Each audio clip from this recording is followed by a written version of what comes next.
రాజ్యం కాస్త రావణ రాజ్యంగా తయారయ్యింది. ఈ కలియుగంలో ఎవరో వస్తారని కాదు, మొదటి చెట్టు మర్రి చెట్టు.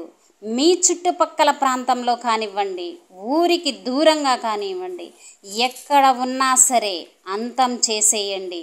మీకు మీరే పెంచుకుంటున్నారు. భూమి మీద ఉన్న ప్రతి మొక్కకు వివరణ మీకు అందిస్తాను. నా మాట మీద గౌరవంతో మొక్కగా ఉన్నప్పుడే తుంచెయ్యాలి. మానైతే విషసర్పం పొంచి ఉంటుంది.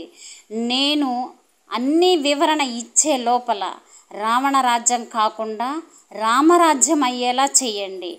ఎప్పుడు రాముడు ఎప్పుడు రావణుడు మీకు అర్థమవుతుందా? మీరు లైక్ చేస్తే పల్లెల్లో ఉన్న వారికి ఈ వీడియో చేరుతుంది. వారే చెట్టును తుంచేస్తారు. నా కోసం కన్నా మీకోసం ఆరాటం. నా మీద గౌరవంతో ఈ పనిని చేస్తారని ఆశిస్తూ సెలవు తీసుకుంటున్నాను.